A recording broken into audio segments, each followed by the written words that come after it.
Hello, everyone, and thank you all for joining us today. On behalf of the Radiologia Society of Rio de Janeiro and OCAD, I want to welcome and thank you all. My name is Aline Serfari, and I'm here with Dr. Hilary Humans, who coordinates and moderates this series with me. Today, our guest speakers are Dr. Leah Gendler, Dr. Maria Pilar Aparisi, Dr. Paulo Simoni, and Dr. Sergio Viana. This session will focus on pediatrics. The speakers will present their cases, and at the end, we'll have a Q&A session. If you have questions at any time during the presentations, please put them in the chat box, and at the end, the speakers will respond to them. The presentations today will be recorded and available on demand on the OCAD website, which is ocadmsk.com, and on the YouTube channel of the Radiology Society of Rio de Janeiro. If you want to join the OCAD community and see challenging cases, consider registering on the OCAD website. And just a quick reminder, attendees have not been given the permission to screen record any of these presentations, as they may contain material under copyright. Unauthorized recording, use, distribution, and sale of this material without permission from the speaker is illegal. We thank you for your understanding, and with that, Hilary, please kick off the session.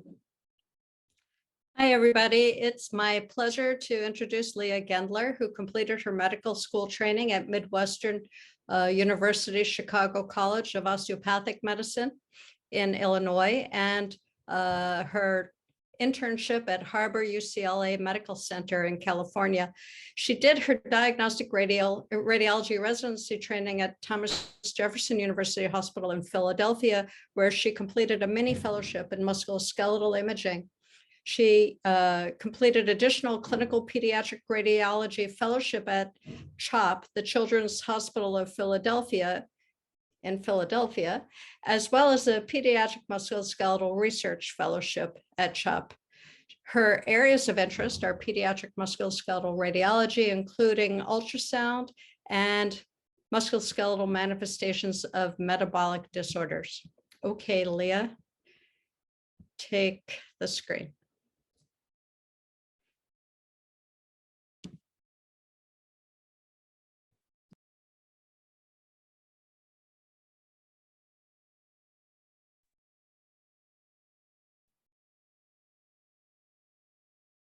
Her microphone. Leah, turn your microphone on.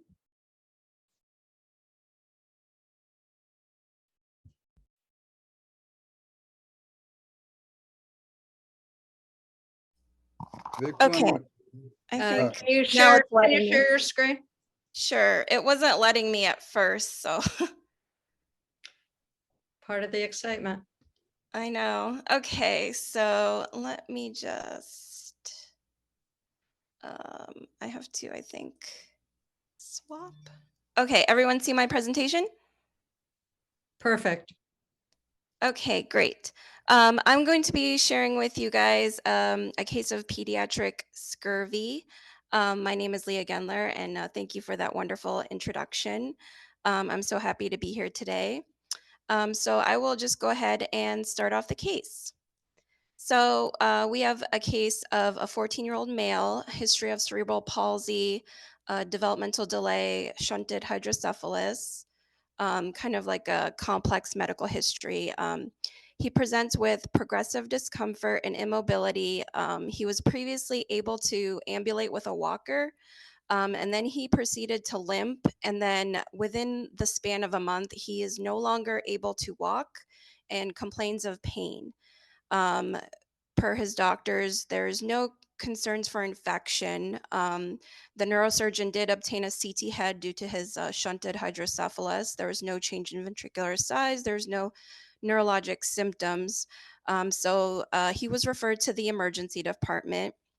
In the emergency department, they worked him up for UTI, UA negative. They took some labs. The only remarkable labs was slightly elevated ESR, CRP, He was mildly hypertensive, but otherwise stable. They obtained an abdominal and pelvic x-ray, which were unremarkable.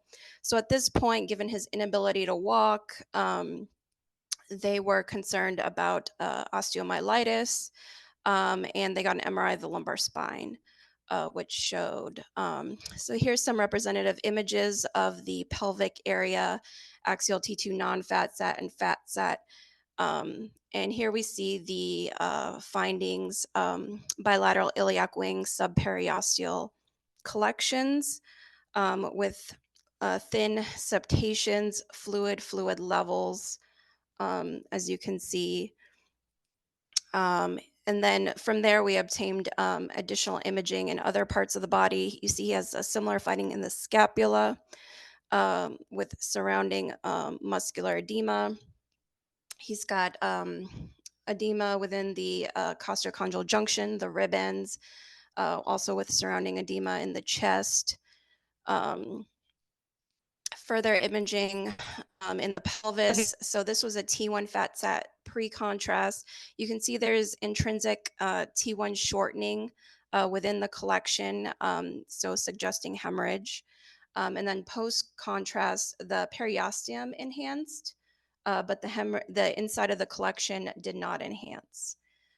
So at this point, we were pretty confident in our diagnoses that these were subperiosteal hemorrhages, and that we felt that this is pretty much characteristic of scurvy, vitamin C deficiency. And at that point, we did actually evaluate the patient within the MRI. He did not have bleeding gums, but we were able to elucidate from the mom that he eats a diet consisting almost entirely of chicken nuggets.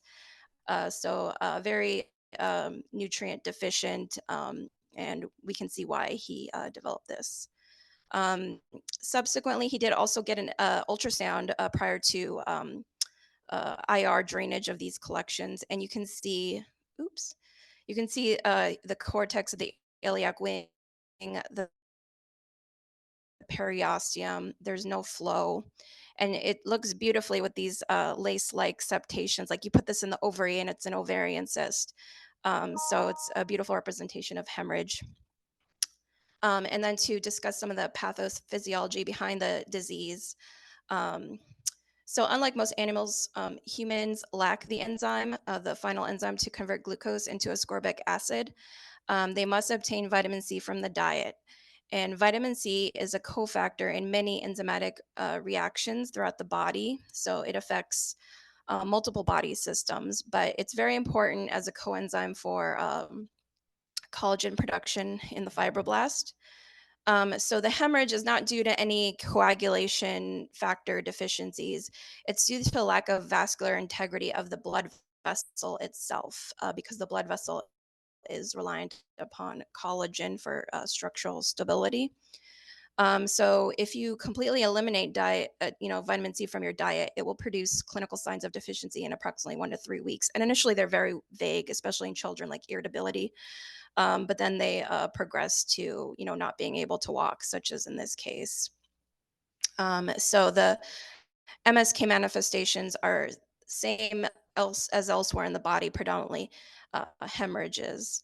And here's a beautiful illustration from Circulation from Libby and Akawa. It shows the production of collagen and each step along the way. And here I want to draw your attention to this step, which requires vitamin C to convert the procollagen protein and hydroxylate them, so that it can be on its way to the final strong collagen fiber. And then other manifestations, you can get joint pain, swelling, muscle pain, muscle wasting, fractures. And approximately 80% of patients have MSK symptoms.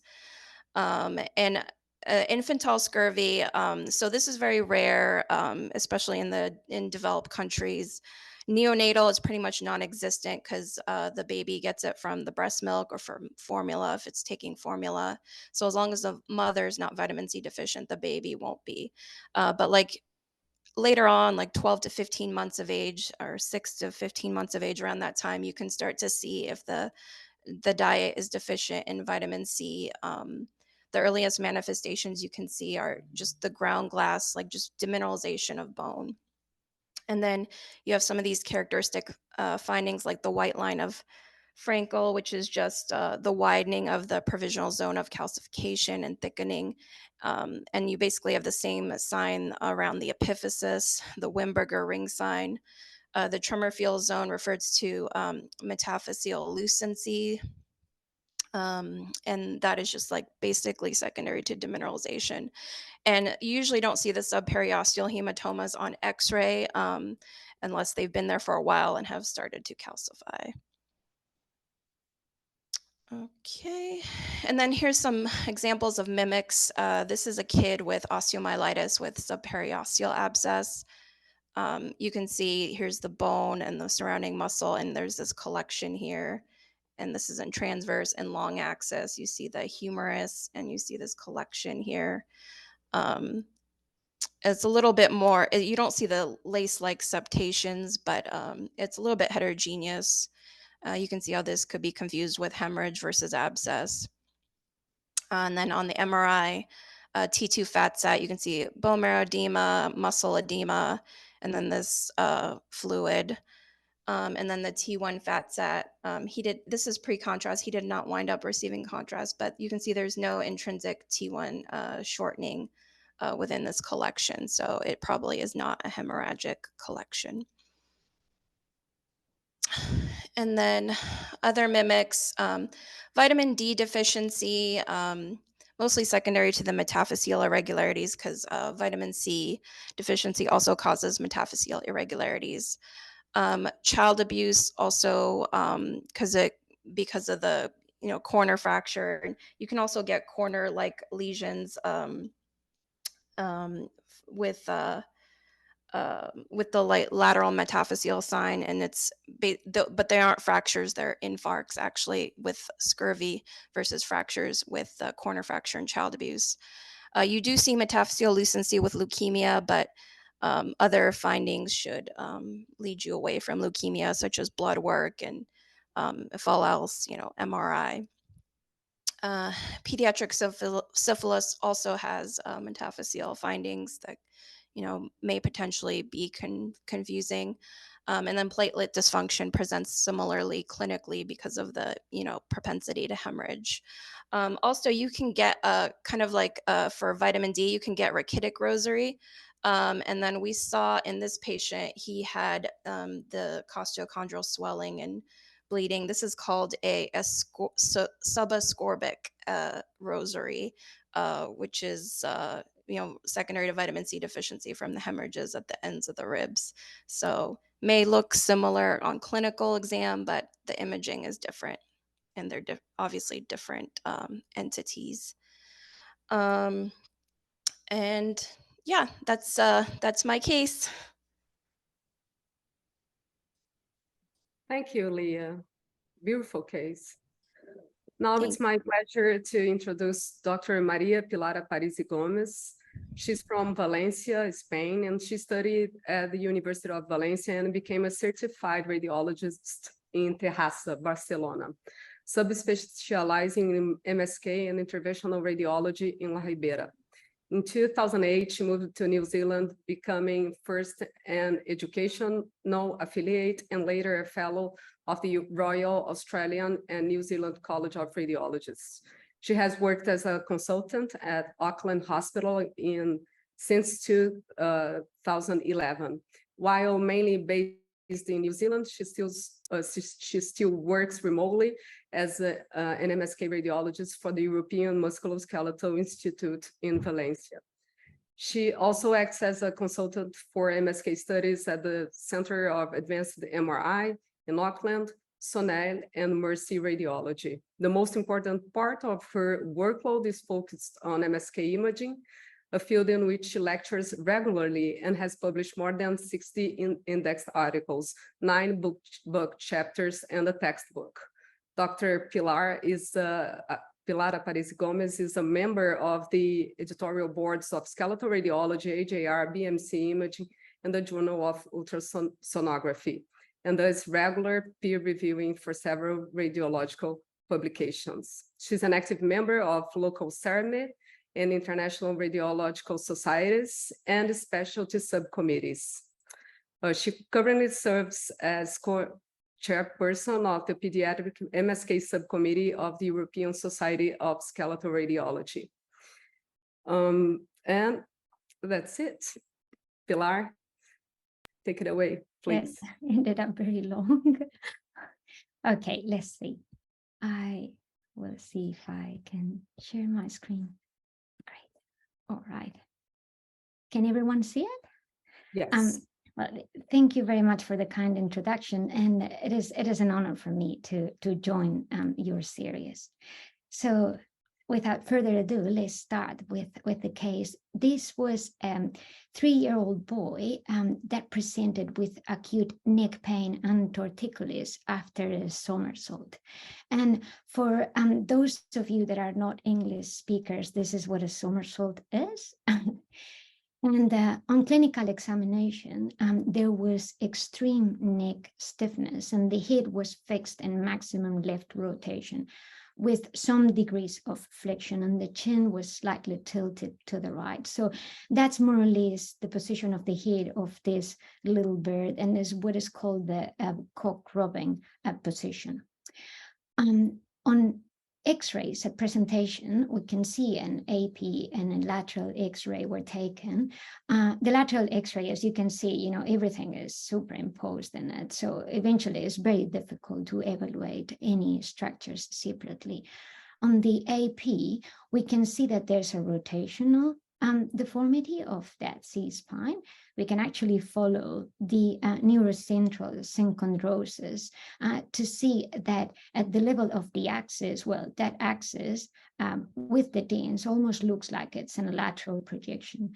And the lateral masses of the atlas are actually kind of anterior and posterior to it with an increased distance. And the spinous process is a little bit lateralized, but it's eventually posterior to the dens. So these basically led us to think that there was an atlantoaxial subluxation. And the patient was sent to have a CT. CT, MR can be used as well, but CT is more immediate in these cases because obviously it's difficult to position these children on MR, and eventually they need to keep very still as well. So CT is more immediate. This is what the CT looked like, and you can see how there is a subluxation of the atlas over the axis. It is confirmed in this transverse plane, and we could see it nicely as well. We could see it nicely as well in the coronal plane that we reconstructed following the longitudinal axis of that C-spine and the axis. You can see that the lateral masses of the atlas eventually are anterior and posterior with respect to it. This was a 3D reconstruction of the volume rendering, and we can see how there is an anterior subluxation of that right facet pivoting over the left, and there's not much anterior displacement of the atlas. But this basically confirmed that there was an atlo-axial subluxation. This child had a concurrent pharyngitis and tonsillitis. Eventually, it was seen in the bloods that there was a neutrophilia, a leukocytosis with neutrophilia and elevated CRP. So the diagnosis of Grissel's syndrome was made. And Grissel's syndrome is a spontaneous atraumatic subluxation of the atlantoaxial joint following a peripharyngeal inflammation. In this case, there was minor trauma with the somersault. And this was first described by Aetius of Amida, who was Greek, born in current Turkey, in the context of diphtheria, and subsequently by several Persian doctors. One of them even suggested a treatment for it. Charles Bell also described it in the context of syphilis.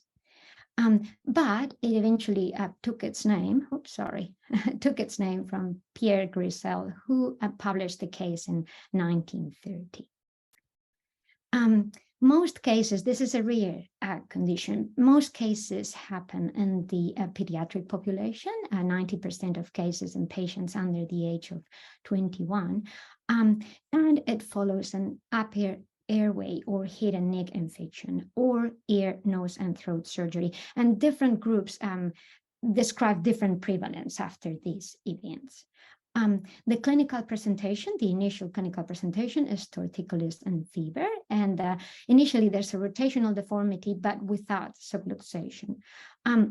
There are some distinguishing features in this torticollis that make it different from the torticollis, for example, of the congenital muscular torticollis. And it is that the sternocleidomastoid muscle that presents the spasm is the one that is ipsilateral to the tilting of the chin, as opposed to the one that would be ipsilateral to the rotational deformity. Sometimes the spinous process of the axis can be palpated away from the midline towards the affected side. And sometimes there's reduction in size of the nasopharynx as well. The atlas, as it is subluxed, generates a bit of a mass effect, and the child may have a nasal voice. And if it is not treated promptly, then subluxation may develop. The pathophysiology is currently based on a two-head hypothesis. The first head being the predisposition that occurs in children because there is pre-existing cervical ligamentous laxity. The alar ligaments are longer in the pediatric population, and also the atlas dense interval ranges up to 4.5 millimeters, which is a little bit larger than in adults. And here we've got a reminder of the anatomy. We can see the alar ligaments and how we can see them in coronal on MR, and the transverse ligament and how we can see it in the axial plane on MR. The second head of these two-head hypothesis is the inflammatory head, and this happens because the pharyngovertebral veins link the posterior nasopharyngeal veins to the periodontal vascular plexus. And what happens is that through these connections, inflammatory mediators can spread and eventually cause synovial and vascular engorgement, periligamentous inflammation, and edema that increases the laxity of the transverse and the alar ligaments. For the diagnosis, to achieve the diagnosis, the clinical suspicion is really important. And we can use imaging techniques to confirm that subluxation, such as radiographs. The CT, which is actually the gold standard in these cases, it can be performed in a dynamic fashion. But I guess in our case, it wasn't necessary because there was a fixed deformity. It also gives us an idea of the severity of the subluxation through the Fielding and Hawkins classification that we will see briefly. And MRI can be used as well. But as I explained, it's probably not the first tool to use, even though there are groups that advocate this, because obviously it involves no radiation. It gives us a lot of good information about the state of the soft tissues and also the spinal cord if there is associated neurology. Obviously, with these cross-sectional techniques, we can also rule out other conditions that could eventually show subluxation as well. Treatment is based on severity, and the severity is given by the Fielding and Hawkins classification, obviously also by the neurological status. And this classification is based on the displacement of the atlas above the axis. There are 4 types of increasing severity. Type 1, no subluxation. There's a fixed rotation of C1 over C2, pivoting on the dens, and there is no significant anterior displacement, and this is the most common type. Type 2, in this case, there's a unilateral anterior atlantoaxial subluxation, and there is an anterior displacement that is a little bit more evident, in between 3 and 5 millimeters, and in this case, there's mild injury to the transverse ligament. Type 3 is more severe. There's injury to the alar ligaments and the transverse ligament as well, with bilateral anterior atlantoaxial subluxation of C1 and an anterior displacement that is more evident, more than 5 millimeters. And then type 4, which is the more severe one, is a posterior subluxation of C1 in combination with a fractured dens or with a congenital dens aplasia. And in these cases, this is rare, but in these cases, there is neurological damage or even spontaneous death.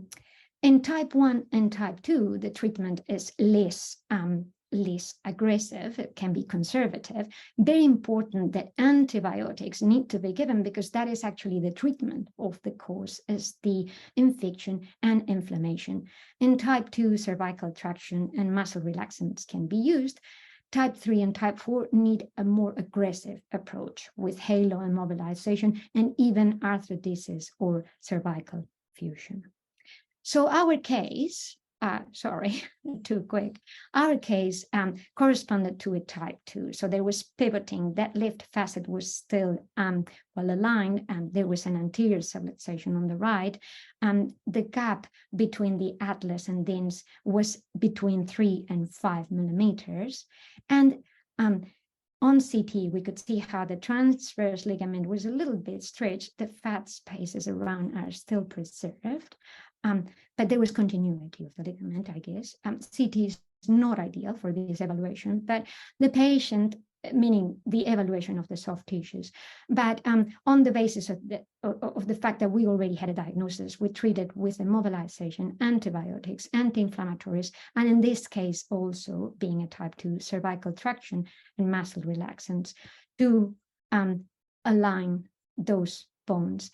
And eventually this was 8 days later. You can see how the alignment of the axis and atlas now is normal. You can also see how there is a lot of lymphadenopathy in that neck.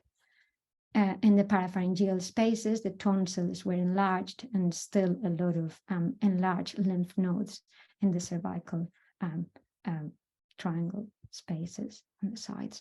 And we could see as well how the distance in between the atlas and dens had normalized with a sliver of fluid still in that synovial space. There was no damage to the cord. The signal of the cord is completely normal. The alar ligaments were intact, and so was the transverse ligament with only a slight increase in signal intensity because it had been stretched. These are examples from the literature in which we can see on MR how there's stretching of the transverse ligament with a partial tear and an increased distance in between the lateral mass of the atlas and the dens, and a type 3. And this was another type 2 in which the stretching of the transverse ligament is a little bit more evident. This was the child at 8 years of age, and we can see how that gap between the atlas and dens is still 4 millimeters, but it can be up to 4.5. And in the transoral view, there's a slight asymmetry, but this is important to note that this can be anatomical variation. In this case, it could also represent a little bit of residual laxity. So the take-home points from Grissel's syndrome is that, well, it's an atraumatic atlantoaxial subluxation that follows peripharyngeal inflammation. Clinically, there's torticollis in the context of fever and inflammation, and it's very important to suspect this clinically because the diagnosis is based on this clinical presentation, but also radiographs and CT, eventually MR, as we discussed. And the treatment is based on severity that is obtained by the imaging analysis, and it's very important to include antibiotics, which are the treatment of the course. Thank you very much.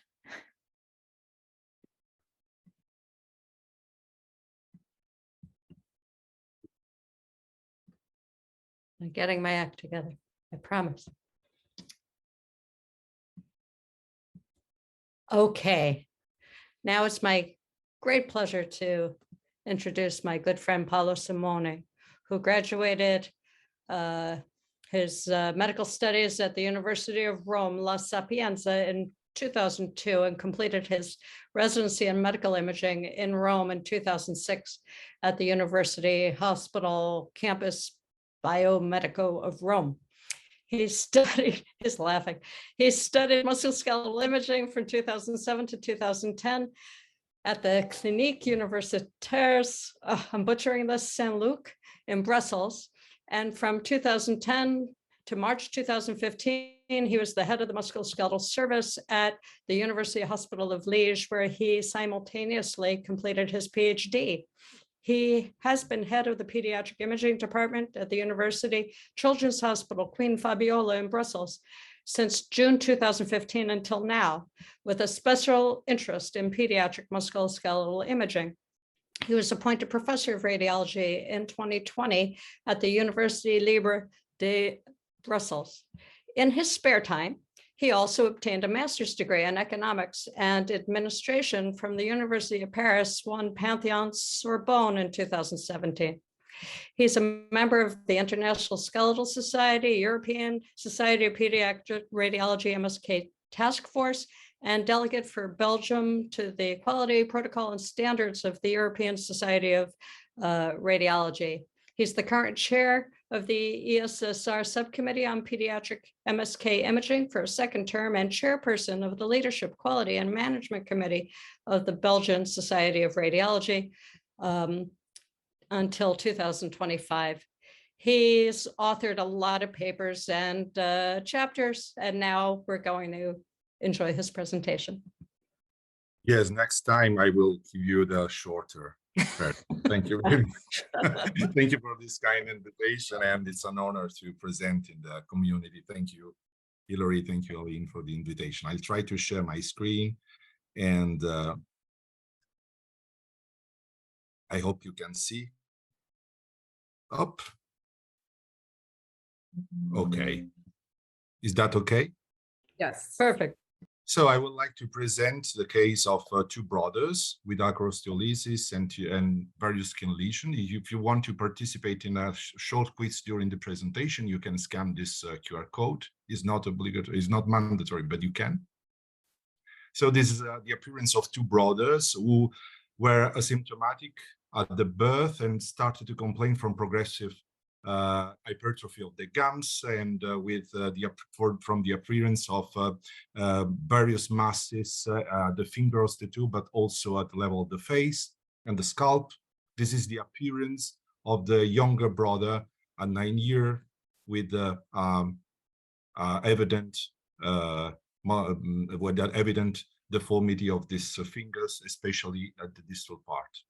Because we are musculoskeletal radiologists, we are interested in the soft tissue, so I present here the images of the head examination with these masses of the soft tissue, T1 hypointense with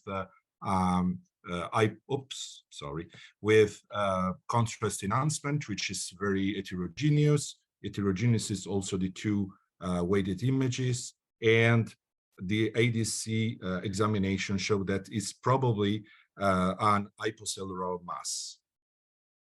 This is more musculoskeletal. It's the images of the two brothers. On the left, the older brothers, on the right, the younger brothers, with acrosteolysis, diffuse of several fingers, and bulky masses of the soft tissues. This is the macroscopic specimen of the masses of the chin of the younger brother. And this is the histology. And there's this eye-line background with round and spindle cells with blunt nuclei and the pus test positive. So here, if you want just a few seconds to participate, because I was very challenged by this case, so you can vote if you wish. I'll take just a couple of minutes, a couple of seconds. Nobody wants to vote, so I'll give you the diagnosis: a very rare disease with a juvenile eye-line fibromatosis. As you know, is something that was described a long time ago from Murray in 1873. Is an inheritance, is also autosomal recessive transmission. Is rare. One on out of 1 million individuals. And there's a gene with different variants which have been localized on the chromosome 4. And there's a spectrum of the expression of this disease from the young age to the intermediate age with different severity and possible involvement of the organ like liver and spleen. But the question is, why do I present as such a strange case and very rare case? The question is that I was uncomfortable when I started to report pediatric musculoskeletal imaging with the TURF, because the TURF, even in a normal patient, can be very different from the appearance we are used to see in adults. This is a case of the normal children coming for a trauma. There's no trauma, and we could be not comfortable with this shape of the TURF. Basically, to be short, when there's a lost bone at the distal part of the TURF, what enter in the differential diagnosis is the ischemic sclerosis, ischemia, trauma, tumors, infection, hyperparathyroidism, sometimes neurological disorders, and as in your case, genetic condition. And when the loss of bone is isolated, we must think to tumors or infection, and obviously also trauma, ischemia. When the bone loss is localized more proximally, we are even facing an extensive osteolysis or accepted arthritis, or more commonly to the GIA.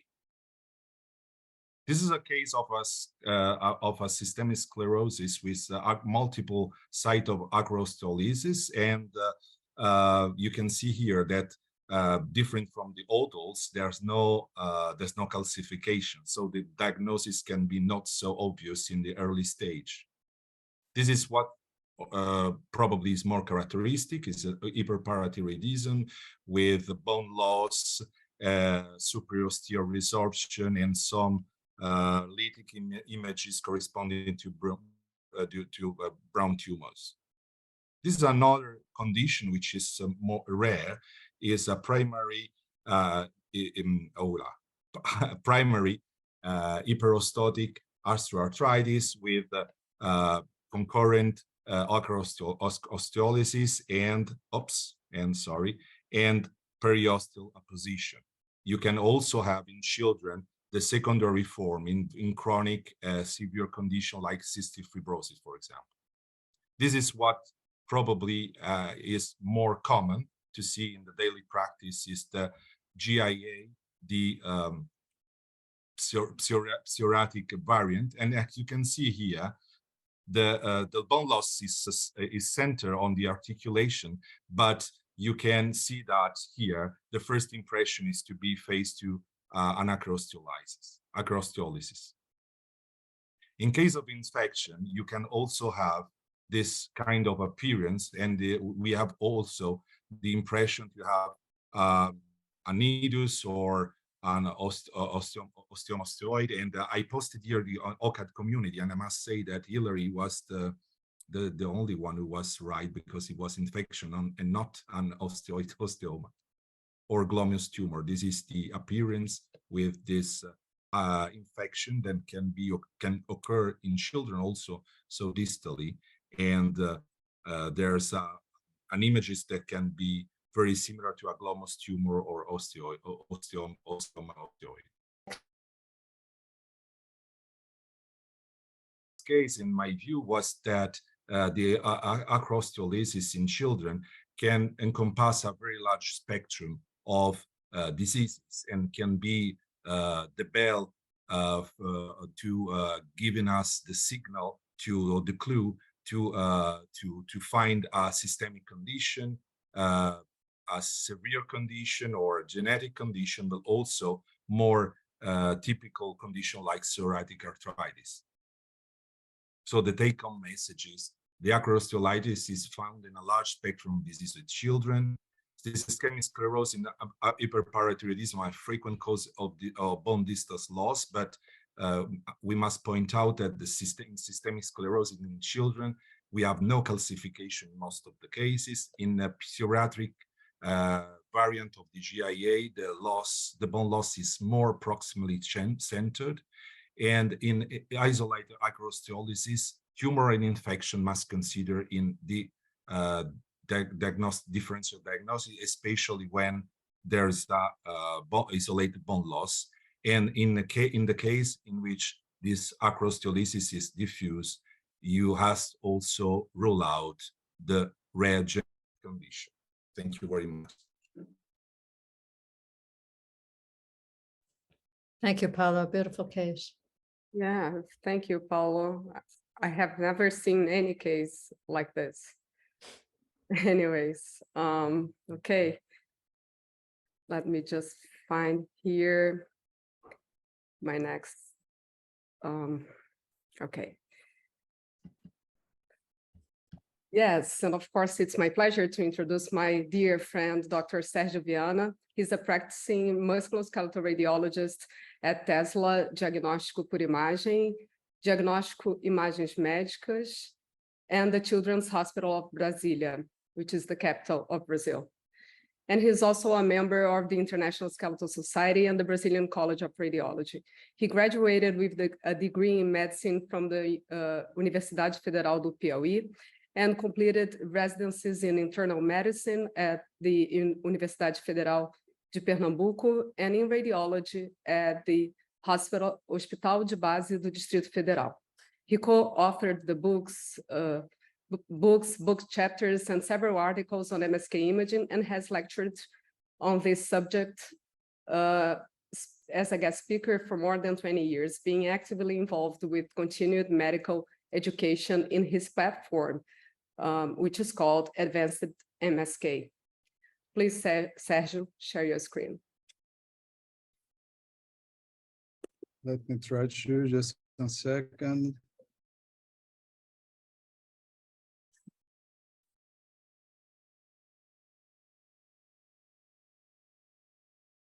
Can you see my screen? Yes. Okay. Well, good morning, good afternoon, good evening, wherever you are. First of all, thank you, Aline, and thank you, Hillary, for having me once again. It is always a great pleasure to join this awesome case presentation series. Leah, Pilar, Paulo, congratulations on the beautiful presentations. And now it's a big responsibility and a lot of pressure on me, but that's the way it is. So today I'm gonna present the case of an 11-year-old boy with pain in his left shoulder for a month. There was a report of a lytic lesion in the left scapula, but these x-rays were never presented to me. He was in good general condition. His past medical history was irrelevant, and he had normal laboratory tests. 2 biopsies were carried out, which revealed reparative bone changes and the absence of neoplasia, and a 3rd biopsy was being considered. There was progressive resolution of pain over a month with non-steroidal anti-inflammatory drugs alone.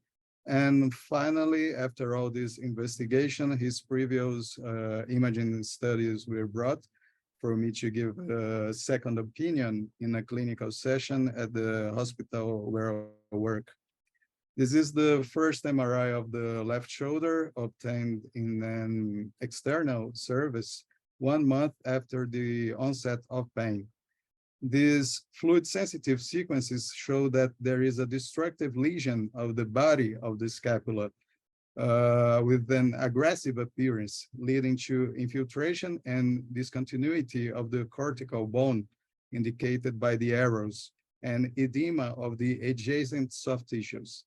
If I were in charge of reporting this MRI myself, I would recommend a biopsy as the next step in the investigation. And this is the CT scan obtained at almost the same time. Once again, a lytic lesion with a lucent matrix is observed in the body of the scapula with multiple areas of cortical violation indicated by the yellow arrows.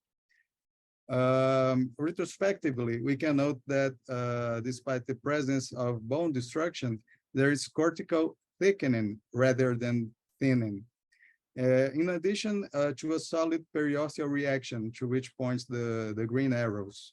At that point, I said to my oncologist colleagues, you already have 2 biopsies showing no neoplasia, so it is most likely not a tumor. And the child is improving on non-steroidal anti-inflammatory drugs.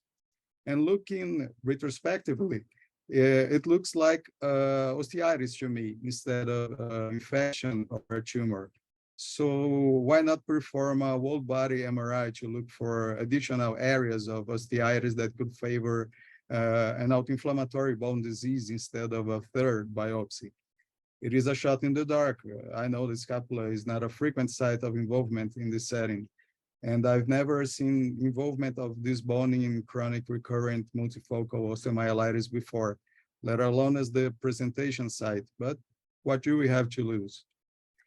And thank God I was right. We see that in addition to the inflammation in the scapula, the whole body MRI showed additional foci of osteitis on the left, in the medial femoral condyle, and in the proximal tibial epiphysis, as well as in the hindfoot. Thus, with the correct investigation, we went from an almost certain bone tumor to a typical CRMO imaging picture.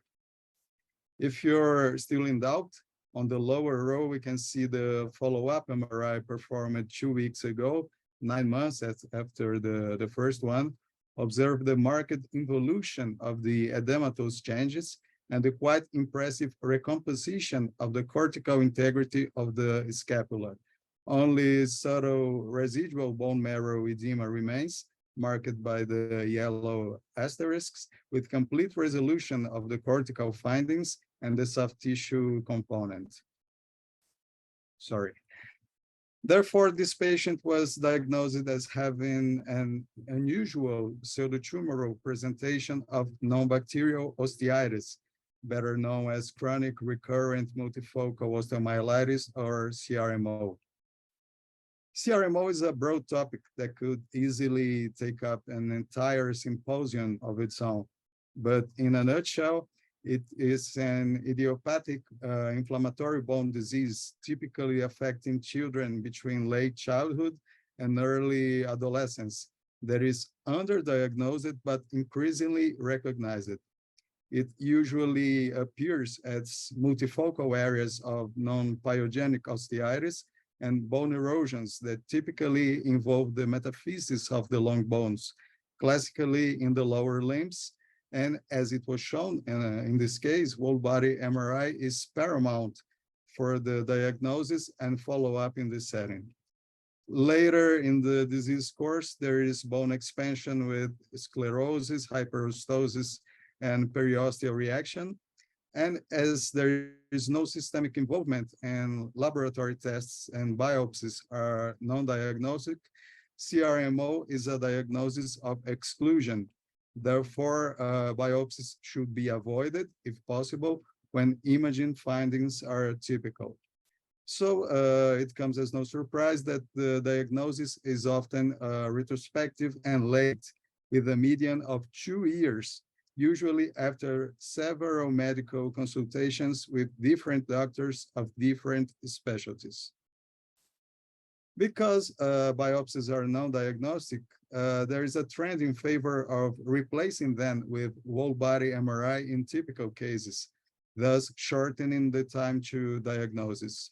Nonetheless, biopsies may be unavoidable when CRMO presents as a unifocal and/or aggressive bone lesion on imaging, especially on atypical sites, such as in this case, since the scapula is involved in only 5 to 7% of all cases of CRMO. And biopsies usually lead to diagnostic delay, which was minimal in this case, because the possibility of CRMO was raised early and whole body MRI was performed timely.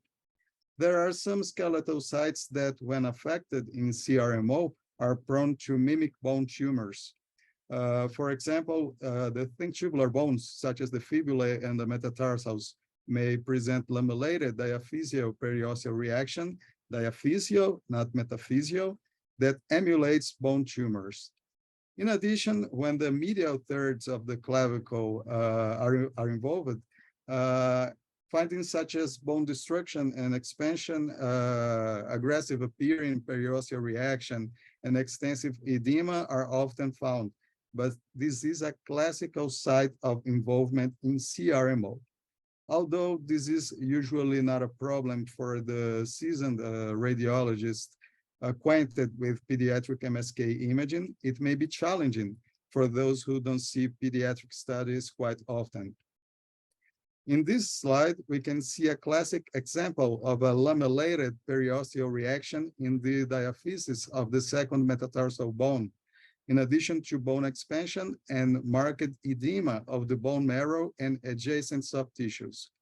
Fortunately, these findings were present in the context of multifocal osteitis, which made their interpretation easier. But if they were present in isolation, a bone tumor would have to be considered in the differential diagnosis.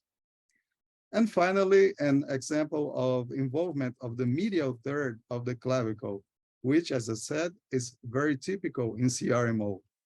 In this case, while the MRI shows extensive edema of the bone marrow and soft tissues adjacent to the right clavicle, which show post-contrast enhancement, the CT images show aggressive bone destruction of the head of this bone with osteolysis, cortical discontinuity, and interrupted periosteal reaction, typically without involvement of the sternoclavicular joint.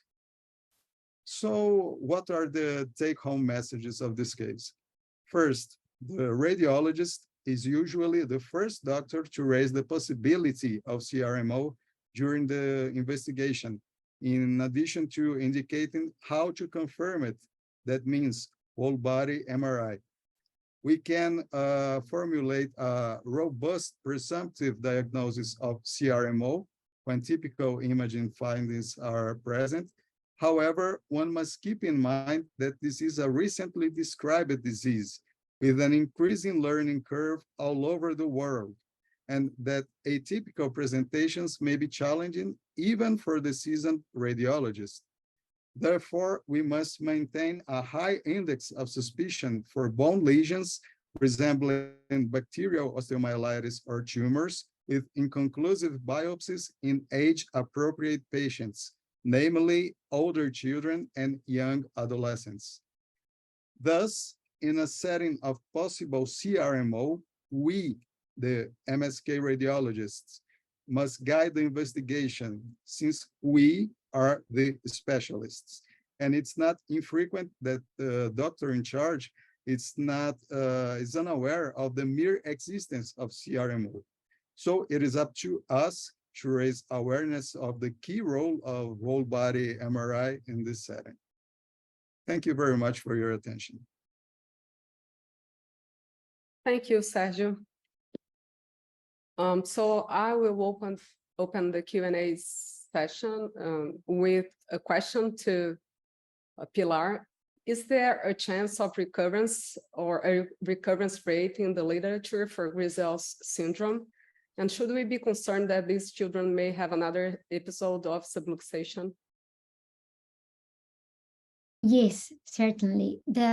The higher the grade, basically, the more likely there could be a recurrence eventually, because the ligaments may be damaged, especially if aggressive treatment is not put in place. So eventually, yeah, type 3 or type 4 may have a higher degree of recurrence if they're not properly treated, right, surgically. So, yeah. Thank you. To Paulo, what is the prognosis for individuals with juvenile hyaline fibromatosis? Yes, unfortunately, there's no specific treatment for these patients, and the plastic surgeon can have a pivotal role because most of their complaint is about their face, their appearance, and the support is with painkillers basically, but it's a genetic condition with no treatment for the time being. Thank you, Paulo. And now from Eduardo Brown to Sergio, what is your whole body MRI protocol for CRMO and spondyloarthritis? Hi, Brown. There is a very recent article from our colleagues from São Paulo about protocols of whole body MRI in children. Whenever it's possible, I try to perform a stir or a Dixon, depending on the equipment. A stir acquisition, a T1 acquisition, and diffusion acquisition. However, if we are looking specifically for inflammatory conditions like this one, and the patient is unable to cooperate, to bear a longer time of examination, simply acquire fluid-sensitive images, either Dixon, either STIR. These are the most important, as we are looking for a bone marrow, essentially for a bone marrow edema. In the coronal and in the sagittal planes.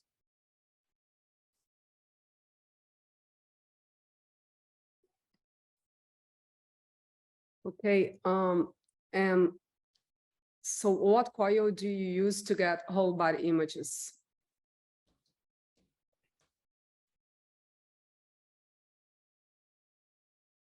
I think it's to use. I know. It depends on the, once again, on the equipment on which I am working. At the Children's Hospital, we have a dedicated equipment that has the coils which fit one to another and cover the whole region of interest. However, in non-dedicated machining and non-dedicated equipment, we have to improvise a little. We have to obtain each station with the available coil, the most adequate coil, in order to later on to compose the images into a single one. Now for Paulo, this is from Leah Gendler. Is there a regional demographic propensity for this condition?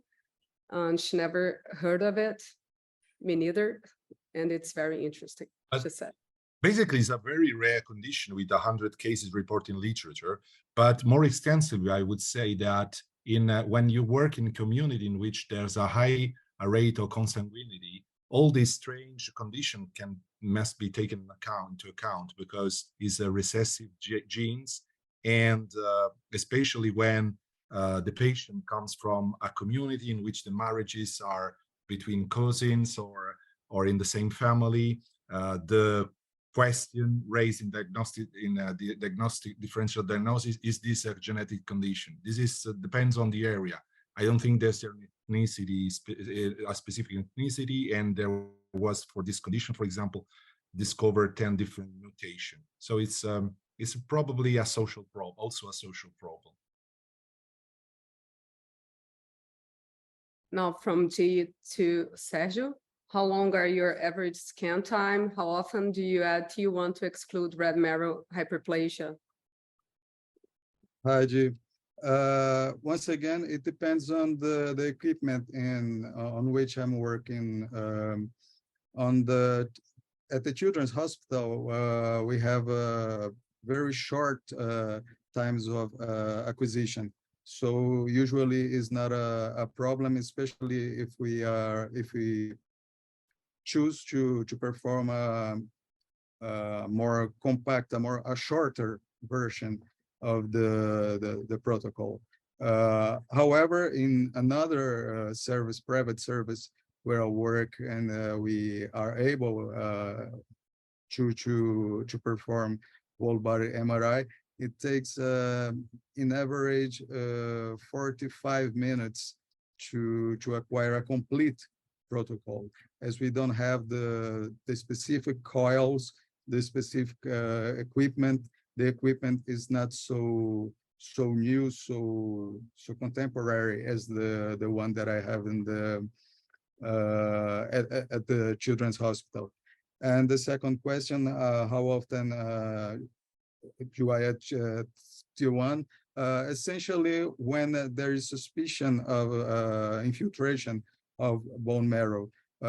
We have a lot of patients with cancer and hematopoietic disease at the hospital. So when this is the case, yes, we include T1 weighted images to evaluate the red marrow.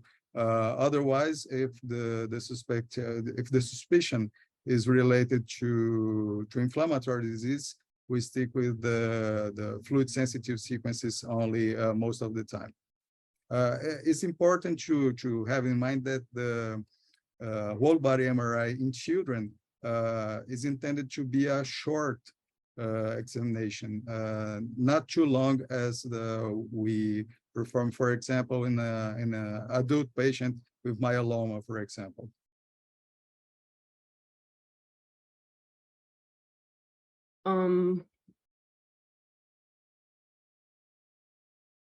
And she's asking, if you see sites of abnormality, do you ever switch coil and obtain dedicated smaller FOV images? In US, there is concern that they are billed in full and it makes it difficult to get follow-up imaging. We usually do not have this kind of concern here in Brazil. Yes, sometimes after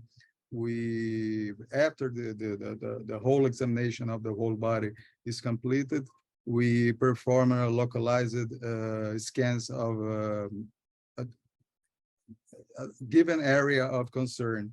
And usually we are not concerned with being billed for it. Nor in the public service, nor neither in the private sector. Thank you. I don't see any more questions here. So thank you. Thank Paulo, Pilar, Leah, and Sergio, and Hilary, of course. Thank you all for joining us today, and see you in the next session.